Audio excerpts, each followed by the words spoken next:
നമ്മുടെ സുജിത്തും നീതും കൂടി 2 ദിവസത്തെ ശ്രമത്തിന് ശേഷം അത് ഓൺലൈനിൽ പ്രകാശനം ചെയ്യാം. അപ്പോൾ അത് നേരത്തെ ബിജു ബാലകൃഷ്ണ മാഷ് പറഞ്ഞു, അത് VK ശ്രീരാമൻ്റെ സാന്നിധ്യത്തിൽ നമ്മളെല്ലാവരും അത് നമ്മുടെ വിധ എന്ന നമ്മുടെ ഗ്രൂപ്പിലേക്ക് അത് ഇടും. ഇപ്പോൾ ഇടും. അത് ഇട്ട് കഴിഞ്ഞാൽ നമ്മളിവിടെ ഇരുന്ന് നമ്മുടെ എല്ലാ ഗ്രൂപ്പുകൾക്കും ഷെയർ ചെയ്തുകൊണ്ട് നമ്മൾ ഓരോരുത്തരും പ്രകാശനം ചെയ്യുന്നു എന്നൊരു കാര്യം ഇപ്പോൾ നടക്കാൻ പോകും കേട്ടോ. എല്ലാവരും മൊബൈൽ ഫോൺ എടുക്കുക, ഡാറ്റ ഓൺ ചെയ്യുക.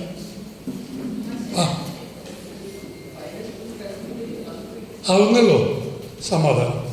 അപ്പോൾ ഇനി നമുക്ക് ഒരു കാര്യം ചെയ്യാം. ഇനി നമുക്ക് ക്യാമ്പിൻ്റെ സമാപന ഘട്ടത്തിൽ ചെയ്യേണ്ട ഒരു കാര്യം നൽകി സമാപന ഘട്ടത്തിൽ ചെയ്യാൻ വേണ്ടി മാറ്റിവെച്ചൊരു സംഗതി ക്യാമ്പിനെ വിലയിരുത്തുക എന്നുള്ളതാണ്. അപ്പോൾ VK ശ്രീരാമൻ്റെ തിരക്കനുസരിച്ച് അപ്പോൾ കല്യാണം തുറന്നു. അപ്പോൾ കല്യാണത്തിന് പോകാം. നമുക്കുള്ള ബാക്കി എല്ലാവരും ഒന്നിരുന്ന് ഒന്ന് ക്യാമ്പ് അവലോകനം നടത്തി പോകണം. ആരും പുറത്തേക്ക് ഇറങ്ങരുത് കേട്ടോ. നമ്മുടെ കോർ കമ്മിറ്റി എല്ലാം സ്റ്റേജിലേക്ക് വരണം. കോർ കമ്മിറ്റി അംഗങ്ങളെല്ലാം സ്റ്റേജിലേക്ക് വരണം. ഞാൻ VK ശ്രീരാമൻ്റെ യാത്രയ്ക്ക് വരണം.